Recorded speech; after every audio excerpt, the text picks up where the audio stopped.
Guys, hi, it's Bob. Welcome back. I hope you guys are having a wonderful day. I am not having a wonderful day because I got a huge mess on my desk. Good thing you can't see it. I've been a collector for years of these 45 record adapters. I literally have thousands of these things, and I have so many duplicates that finally it dawned on me I should really sell these duplicates and just keep like one of each. I don't need them all. I got bags of these adapters I've been trying to sell, and I've been trying to list them all on eBay. So if you go to eBay and you search record adapters, you're going to see all my listings. I think I own that specific genre of items being sold, if you will. So that's what I've been doing. But I did want to squeeze in two reactions. So I'm going to be leaving in another couple days, and I want to get two reactions in, this one and then a Lucy Thomas one that you guys have been asking about. But I want to do this one first. I'm really interested in doing it. I have been a big fan for years of the song Harvest Moon by Neil Young.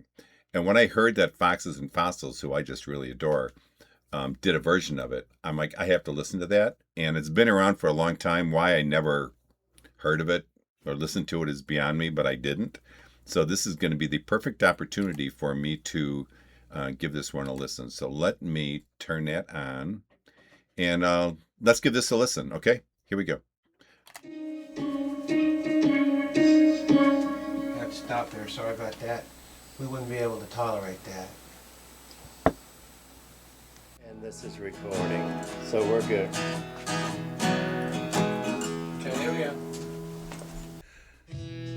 Oh, nice beginning. Quit right there. I love acoustic What guitars. the hell? Sorry about that. What do you do on the start on this one?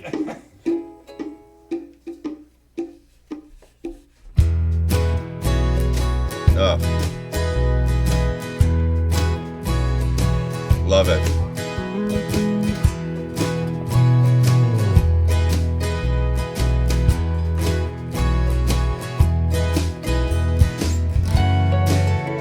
Come a little bit closer, hear what I have to say.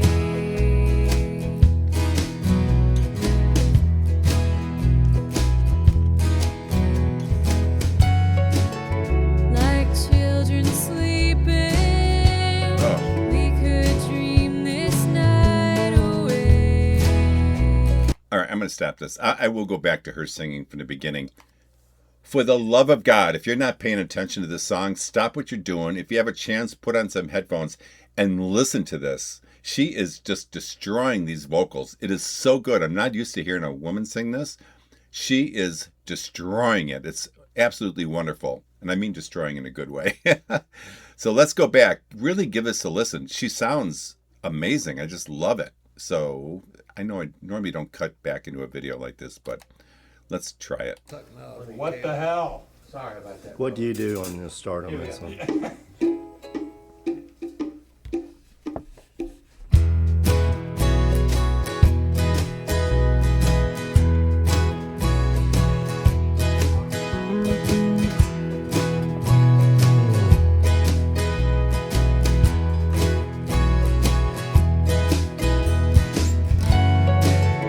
Come a little bit closer,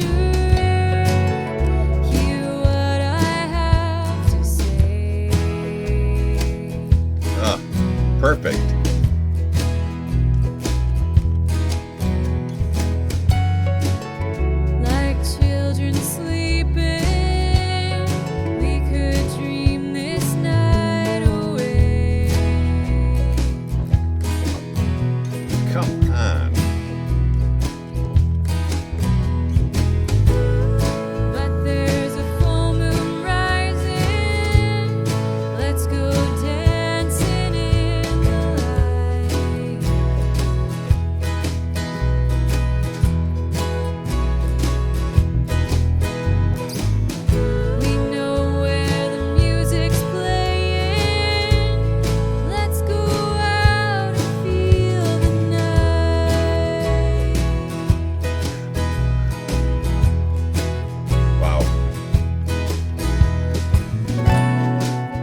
Okay, I'm going to pause it here. I know we're not halfway, but this is a kind of a good natural break spot.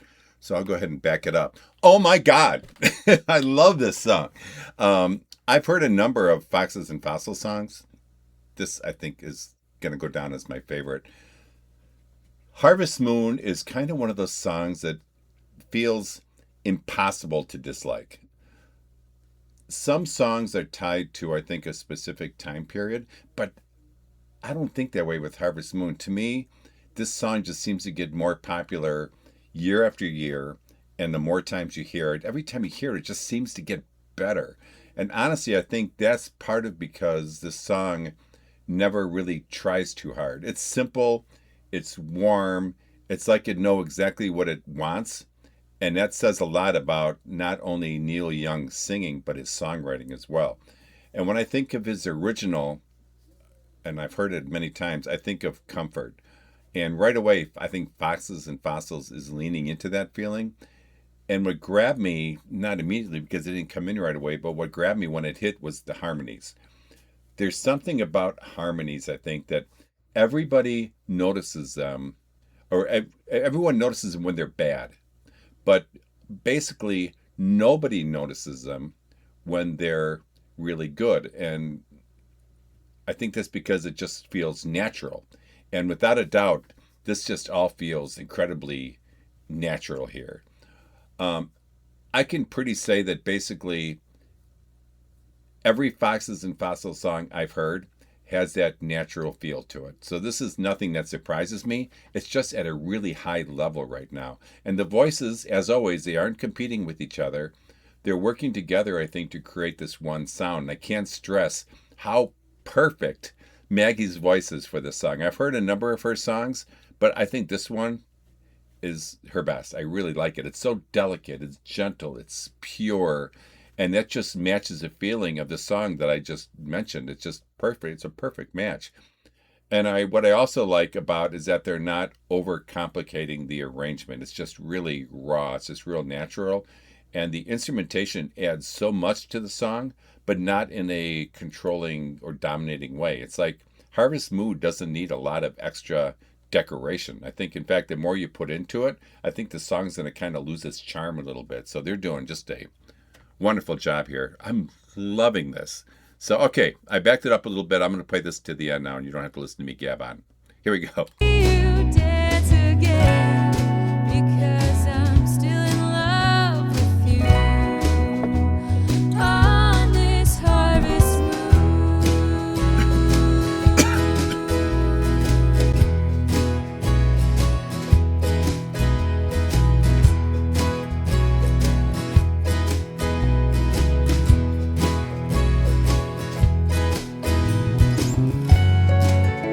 When we were strangers, I watched you from afar. Yeah.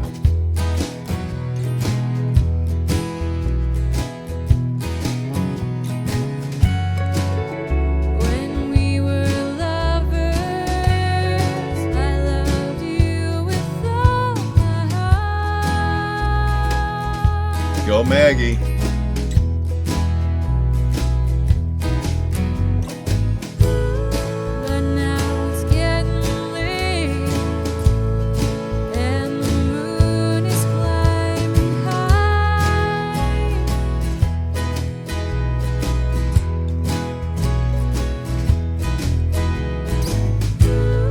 I wanna celebrate, see it shining in your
That was crazy.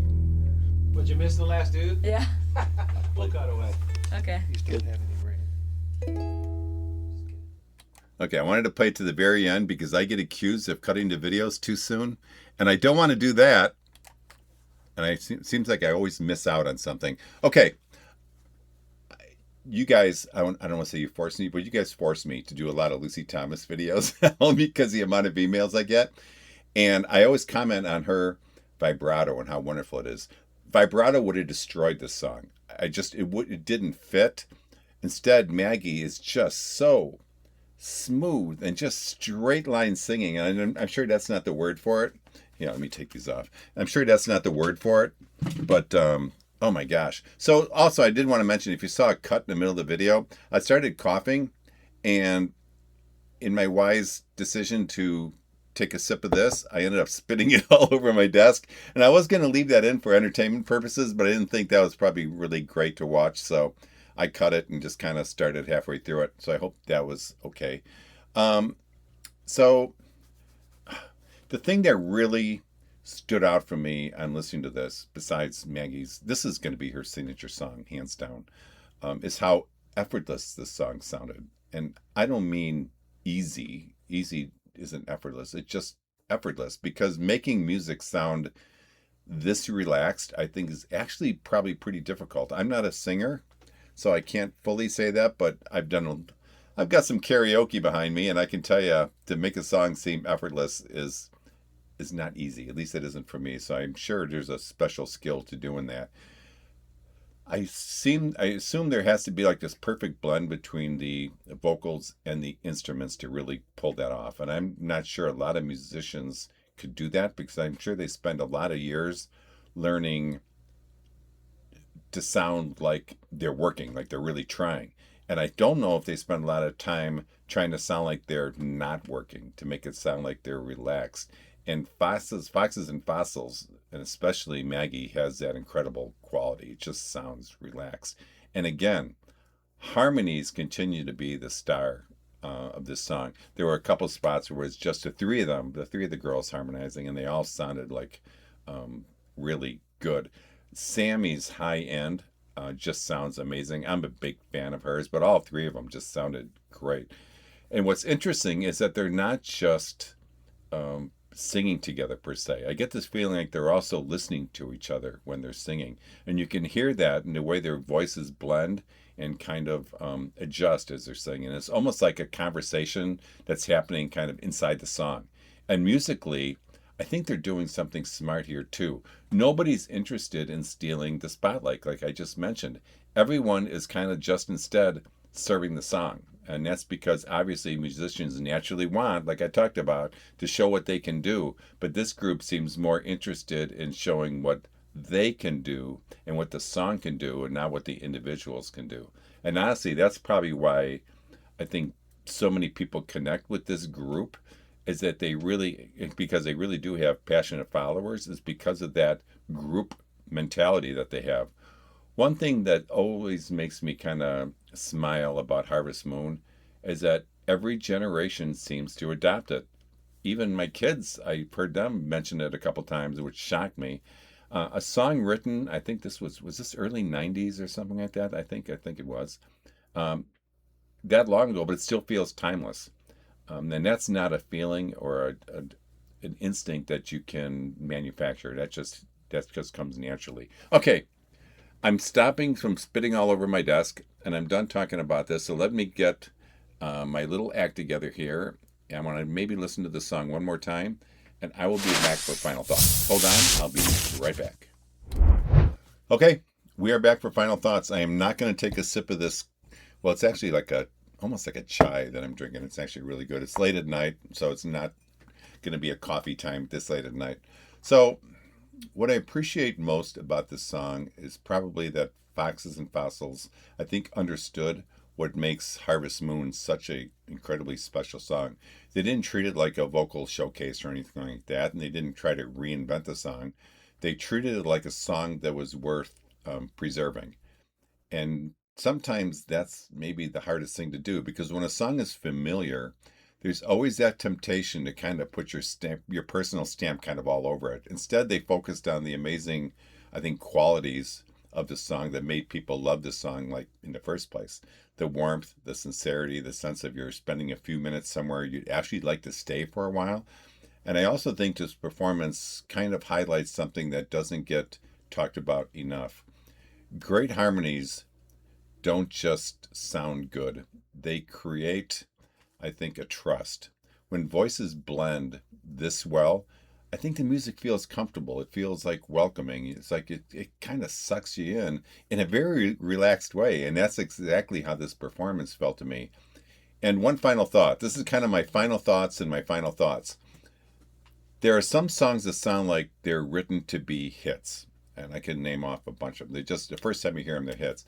Harvest Moon's sounds like it was a song that was written to be remembered. Think about it. More than 30 years later, people are still finding ways to bring this song, this old song, to new life. And I think Foxes and Fossils did a beautiful job of adding their chapter to this song's like incredible story. Some songs I think age gracefully. Harvest Moon just keeps getting younger. That's my take on it. And I think amazing job, especially Maggie. Hats off to you. This is my favorite song that I've heard you sing, and you've sang some good ones. So great job. All right, listen, guys. If you enjoyed this video, and I hope you did, I hope you're watching to the end because this was worth it. Please like and subscribe. And if you would really be nice, if you could even comment, that would be nicer. So remember, only life is priceless. Please make each and every day count. God bless all of you. Peace out. Listen to Foxes and Fossils. And I'll talk to you guys later. Have a great day, okay? Thanks for listening. Bye-bye.